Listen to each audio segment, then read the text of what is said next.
ازيكم يا غاليين، عاملين ايه النهارده؟ جايبه لكم حته فيلم ملوش حل. بس قبل ما نبدا الفيلم بتاعنا عندي ليكوا سؤال. لو انت انسان عادي وفجاه صحيت لقيت نفسك وحش ومحدش بيحبك، هتعمل ايه وهتعيش ازاي؟ هستنى كومنتاتكم في التعليقات تحت. هاتوا حاجه تشربوها عشان نبدا الفيلم سوا. فيلمنا بيبدأ سنة 1850 وبالتحديد في مملكة صغيرة في فرنسا، وبيكون بيحكمها ملك ظالم بيفرض ضرائب كتير جدا على الفقراء وبيقيم الناس على أساس فلوسهم وجمالهم. وفي يوم بيحتفل الملك في القصر بتاعه مع الوزراء والأغنياء، وفي الاحتفال بتدخل عليهم ست عجوزة وبتطلب منه تقعد في القصر فترة قصيرة عشان في عاصفة ثلجية في المدينة وما عندهاش بيت تاني تحتمي فيه، وبتديله وردة حمراء هدية ليه. ولكن الملك بيستهزئ بيها وبيرمي الوردة على الأرض وبيطردها من القصر لأنها ست عجوزة وفقيرة، وفي نفس الوقت ده لأن هو بيقيم الناس على أساس جمالهم وفلوسهم. فبتحذره الست دي ما ينخدعش بالمظاهر وبتقوله إن الجمال الحقيقي في قلب الإنسان مش في شكله. وفجأة بتتحول الست العجوزة دي لساحرة جميلة جدا، فبيعتذر لها الملك وبيطلب منها إن هي تسامحه،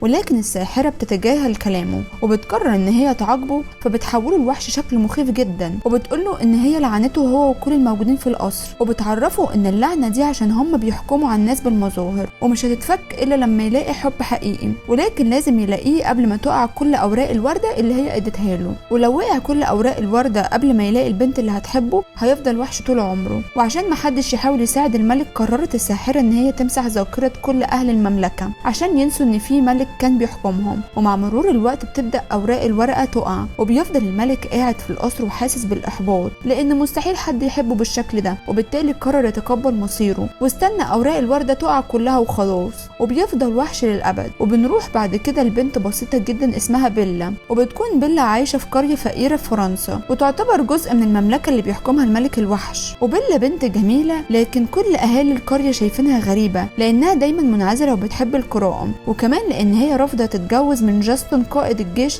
اللي كل البنات بتجري وراه. وبتشوف بيلا وهي رايحة لوالدها اللي بيشتغل مهندس وبتسأله والدتها ماتت ازاي، فبيرفض والدها انه يتكلم وبيقول لها ان هو رايح السوق يشتري شوية حاجات، فبتطلب منه نجيب لها وردة وكتاب جديد تقراه. ولما بيمشي بيجي جاستون وبيعرض عليها الجواز، ولكن كالعادة بيلا بترفض وبتقوله ان هي ما بتفكرش في الجواز نهائي. وبالليل بيكون والدها في طريقه للبيت وبيهجم عليه مجموعة ذئاب وبيكسروا العربية بتاعته، فبيركب الحصان بتاعه وبيدخل الغابة بسرعة لحد لما بيوصل لقصر الملك الوحش ده. فبيقرر يدخل القصر ده عشان يقعد فيه لحد لما يطلع النهار ويرجع بيته. فبيبدأ يكتشف القصر وبيلاقي أكل موجود على السفرة وبيقعد ياكل، وفجأة بيلاقي كوباية شاي بتقرب منه وبتتكلم معاه. فبيخاف هنا والد بيلا وبيحس ان في حاجة غلط، فبيخرج بسرعة من القصر، وقبل ما يمشي بيشوف شجرة فيها ورد، فبيفتكر بنته بيلا لما طلبت منه وردة، فبيروح يقطف وردة عشان يديها لها. ولكن فجأة بيهجم عليه الملك الوحش وبيقول له ان هو هيعاقبه عشان هو سرق وردة من الجنينة بتاعته. فبيخاف الحصان بتاع والد بيلا وبيطلع يجري لحد لما بيوصل للقرية. ولما بيلا بتشوف الحصان بتفهم ان والدها حصل له حاجة، فبتركب الحصان بسرعة وبتطلب منه انه يوديها المكان اللي والدها فيه. وبتروح قصر الوحش، واول ما بتدخل بيتكلم الشمعدان والساعة وبيقولوا ان ممكن تكون البنت دي هي اللي هتفك اللعنة بتاعتهم. وبنفهم ان الساحرة لما كانت في القصر لعنت كل الوزراء والاغنياء وحولتهم لادوات في القصر. فبتسمع بيلا صوت والدها وبتاخد الشمعدان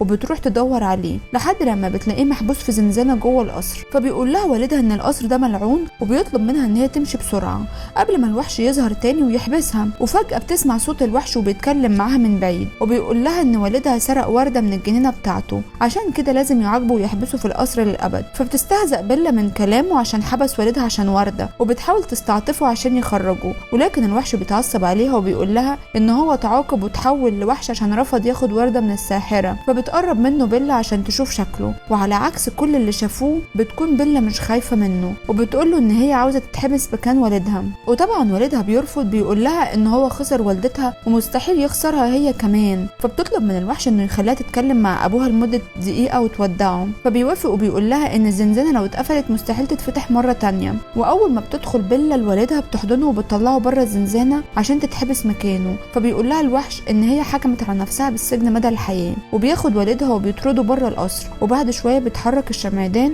وبيفتح لها الزنزانة وبيقول لها ان هو عاوز يوديها اوضة نوم عشان تستريح. فبتصطدم بيلا وبتضربه بالكرسي لان هي مش مصدقة ان في شمعدان بيتكلم. وبتيجي الساعة وبتقول لها ان الساحرة حولت كل الناس اللي كانوا في القصر، حولتهم لادوات. فبتبدأ بيلا تفهم الموضوع، وبعدها بياخدوها في جولة للقصر وبيقولوا لها ان هي محبوسة بس ممكن تتحرك في اي مكان في القصر الا مكان واحد وهو الجناح الغربي عشان الوحش مانع اي حد يدخله. وبيودوها للاوضه اللي هتنام فيها، وبتتفاجئ بيلا ان الدولاب بيتكلم، فبتفهم ان اي حاجه في القصر ده ممكن تتكلم، فبتمسك فرشه الشعر وبتتكلم معاها، فبتقول لها الساعه ان دي فرشه عاديه ومش بتتكلم. في الوقت ده بيوصل والد بيلا للقريه وبيجمع كل السكان وبيقول لهم ان في وحش خطف بنته في القصر بتاعه وفي عاصفه ثلجيه هناك، فبيستهزئوا بكلامه لانهم في الصيف ومستحيل يكون في عاصفه ثلجيه في الوقت ده. ولكن بيقاطعهم جاستون اللي معجب ببنته وبيقول له ان هو هيساعده. وبنرجع تاني للوحش في القصر وبيكون داخل القصر عشان يتعشى، وبتكون الادوات عملوا عشاء لبيلا كمان. فبيتعصب عليهم الوحش وبيقول لهم ان هي مجرد مسجونه عنده في القصر وابوها حرامي. فبتقول له براد الشاي يبطل يحكم على الناس بالمظهر لان ده السبب اللي خلى الساحره تلعنهم كلهم. وبتعرفه ان بيلا ممكن تكون البنت اللي هي هتفك اللعنه بتاعته، عشان كده لازم يتعامل معاها بلطف ويكسب محبتها عشان هم كمان يخلصوا من اللعنه دي.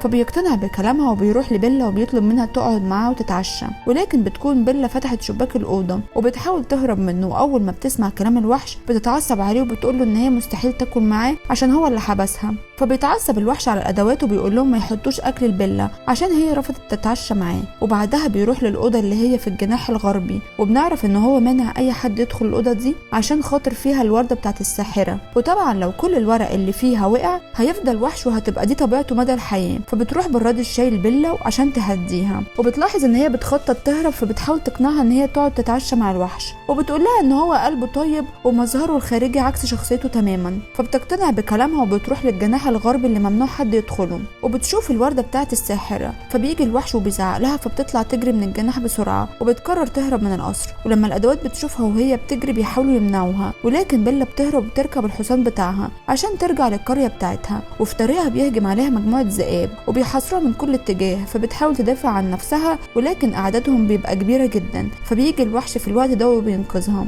وبيهجم واحد من الذئاب على الوحش من غير ما ياخد باله وبيعضه في كتفه، فبيضربه الوحش وبيخاف منه كل الذئاب وبيبداوا يهربوا منه. وبعدها بيفقد وعيه، فبتاخده بيلا على الحصان بتاعها وبترجع تاني للقصر مره تانية. في الوقت ده بيكون والد بيلا في الطريق ليها عشان ينقذها ومع جاستون والمساعد بتاعه. واول ما بيوصل للغابه بينسى الطريق وكانه ما جاش من هنا قبل كده. فبيتعصب جاستون وبيتهمه ان هو بيكذب عشان هو عاوز يتجوز بنته، ولكن بيتفاجئ ان والد بيلا بيقول له ان هو مش هيجوزه بنته اساسا. فبيتعصب عليه وبيضربه وبيربطه في شجره عشان الذئاب تاكله. وبنرجع في الوقت ده لبيلا وهي في القصر وبتحاول تطهر الجرح بتاع الوحش، فبيتهمها ان هي السبب في كل ده عشان حاولت تهرب من البدايه. فبتتضايق بيلا من كلامه ومن طريقته، وبتسال الادوات ازاي هم مستحملين طريقته وافعاله دي. فبتقول لها براد الشاي ان الوحش كان ملك مغرور ولكنه قلبه طيب، وان هو اكتسب صفه الغرور دي من والده، ولما تحول لوحش عرف ان هو غلط وقرر يغير من نفسه. وبتعرفها قصه الورده والساحره، وان لازم الوحش يحب بنت قبل ما كل اوراق الورده تقع، لان لو وقعت كل الاوراق قبل ما واحده تحبه هيفضل وحش للابد، وهم كمان هيفضلوا ادوات وهيخسروا ارواحهم ومش هيقدروا يرجعوا بشر مره تانية. والسبب في ده ان كان كل الموجودين في القصر بيحكموا على الناس بمظاهرهم. فبتتاثر بيلا بكلامها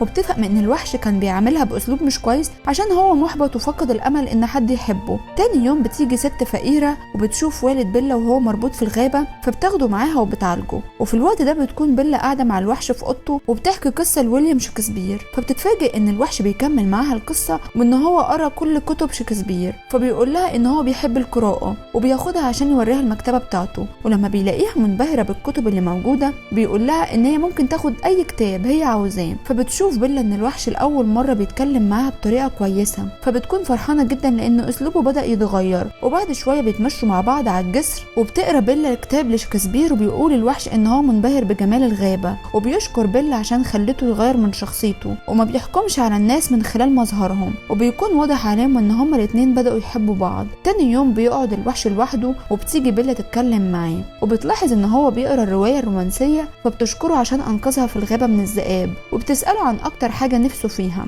فبيقول لها ان هو نفسه يهرب وبيقترح عليها تهرب معاه. فبياخدها للمكتبه بتاعته وبيوريها كتاب سحري، والكتاب السحري ده اديتهوله الساحره اللي لعنته وحولته لوحش. فبيعرف ان الكتاب ده ممكن ينقلهم لاي مكان هم عاوزينه. فبيطلب منها تتخيل اي مكان هي نفسها تروحه. فبتتخيل بيلا بيت اهلها في باريس، وبتروح هناك هي والوحش. فبتقول له ان هي اختارت المكان ده بالذات عشان والدها رفض يقول لها سبب وفاه امها. فبيشوف الوحش قناع دكتور وبيقول لها ان والدتها ماتت بسبب مرض الطاعون. فبتفهم بيلا ان والدها رفض يقول لها سبب وفاه امها امها لان هو اضطر يتخلى عنها ويبعد عنها عشان هي ما تتصابش برضه بالطاعون. فبتطلب من الوحش ان هو يرجعها للقصر مرة تانية وبتكون حزينة جدا. وبنرجع لجاستون وبيكون قاعد في البار وبيتفاجئ ان والد بيلا لسه عايش، خصوصا بعد ما ربطه في الشجر عشان الذئاب تاكله. فبيحاول والد بيلا ان هو يضربه ولكن جاستون بيمنعه ويقرر يوديه مستشفى الامراض العقلية. وفي الوقت ده بتكون بيلا بترقص مع الوحش وبيكون واضح عليها ان هي بدأت تحبه. ولما بيخلصوا رقص بتقوله ان والدها هو اللي علمها الرقص وان هي مفتقداه جدا. فبيتأثر الوحش وبيديها مراية سحرية تقدر من خلالها تشوف والدها. فلما بتشوف والدها بتتفاجئ ان سكان القرية ماسكين باباها وبيضربوه. وبتطلب من الوحش ان هي تروح لباباها عشان تنقذه وبيديها المراية السحرية دي هدية. ولما بتمشي بيلوموا الشمعدان عشان سابها تمشي لانها كانت الامل الوحيد ليهم عشان يتحرروا من اللعنة ويرجعوا بشر مرة تانية. فبيعتذر له الوحش عشان هو سبب في اللي حصل لهم وبيقول له ان هو حب بيلا من كل قلبه لكن ما يقدرش يحبسها هنا ووالدها في خطر. في الوقت ده بتوصل بيلا للقرية وبيكون سكان القرية واخدين باباها للمستشفى الامراض العقلية. فبتحاول تمنعهم وبيقول لها جاستون ان والدها مجنون عشان بيقول لهم ان في وحش حابسها في القصر بتاعه. فبتقول له ان كلام والدها حقيقي وعشان تاكد له كلامه بتوري له الوحش في المراية السحرية. فبياخد جاستون منها المراية وبيقول لسكان القرية انهم لازم يقتلوا الوحش ده لان وجوده تهديد البشرية. ولما بيلا بتحاول تمنعهم بيحبسوها مع والدها في العربية وبيقرروا يودوها مستشفى الامراض العقلية هي كمان. وبيعرف جاستون بعد كده مكان القصر بتاع الوحش من خلال المراية السحرية وبيروحوا سكان القرية عشان يقتلوه. وفي الوقت ده بتحكي بيلا لوالدها ان الوحش مش شخص وحش ابدا وان هو سابها تمشي عادي لما عرف ان هو في خطر. وبتقوله ان هي لازم تهرب عشان تساعده قبل ما سكان القرية يقتلوه. فبتديله دبوس من شعرها وبيفتح القفل بتاع العربية وبيقدروا يتحرروا. وبنروح للقصر وبيكون الوحش قاعد متضايق لان هو فاكر ان بيلا مش بتحبه وان هي مش ناوية ترجع له تاني. فبتيجي الساعة وبتقوله ان سكان القرية بيهجموا على القصر وان هم عاوزين يقتلوه. وبيقدروا سكان القرية ان هم يدخلوا القصر فبيهجم عليهم كل ادوات الموجودة عشان يدافعوا عن الوحش. وبتضرب الشماعة المساعد بتاع جاستون وبيطلب منه يساعده ولكن جاستون بيغدر بيه وبيسيبه عشان يروح يدور على الوحش. وفي نفس الوقت ده بتقدر بيلا تخرج من العربية وبتاخد الحصان بتاعها وبتروح للقصر عشان تنقذ الوحش. وبنرجع تاني لجاستون بعد ما قدر يلاقي الوحش وبيضرب عليه نار وبيوقعه من الشباك ولكن لحسن الحظ الوحش ما بيحصلهوش حاجة. وبتيجي بيلا في الوقت المناسب وبتتخانق معاه عشان تاخد منه المسدس. فبيقاوم جاستون لحد لما بيقع منه المسدس وبيروح عشان ياخده. وبالصدفة بيشوف الوحش ان بيلا رجعت القصر تاني وبيكون سعيد جدا عشان عارف ان هي جاية تنقذه وبيفهم ان هي بتحبه زي ما هو بيحبها. فبينط من على السطح عشان يروح لها ولكن جاستون بيمنعه وبيفضل يضرب فيه. فبيتعصب الوحش وبيمسكه من رقبته عشان يرميه من على السطح وبعد تفكير بيقرر ما يقتلهوش ويسيبه ويمشي. وبعدها بيروح لبيلا عشان يعترف لها ان هو بيحبها. فبيضرب جاستون عليها النار من بعيد وفجأة الجسر اللي واقف عليه جاستون بيتكسر وبيقع من على الجسر اللي واقف عليه وبيموت. وبيكون الوحش في الوقت ده واقع على الارض وبيموت هو كمان. فبتعيط بيلا وبتعترف له ان هي بتحبه ولكن للاسف بيكون فات الاوان لان الوحش مات. وبتقع اخر ورقة من الوردة بتاعت الساحرة وبسبب كده بتفقد كل الادوات روحها وبيموتوا هم كمان. ولكن في الوقت ده بتوصل الساحرة للقصر وبترجع الوردة زي ما كانت بالظبط خصوصا بعد ما شافت حب بيلا للوحش وكمان لما شافت ان الوحش اتغير عشان بيلا. وبعدها بترجع الوحش لشكله الحقيقي وبتفك اللعنة عن القصر بالكامل. واخيرا بترجع كل الادوات لشكلهم الحقيقي هم كمان. وبترجع الساحرة ذاكرة كل الناس عشان يفتكروا ان هو كان ملك. وبيقرر الملك في الوقت ده ان هو هيتجوز بيلا ويعيش معاها في سعادة خصوصا بعد ما اتعلم درس مهم جدا وهو انه يبطل يحكم على الناس من المظهر. ايه رأيكم في الفيلم؟ لو الفيلم عجبكم ما تنسوش تعملوا لايك وكومنت واشتراك في القناة عشان اسمكم يظهر الفيلم اللي جاي وعشان تشوفوا كل الافلام الجديدة. اشوفكم في فيلم جديد. باي باي.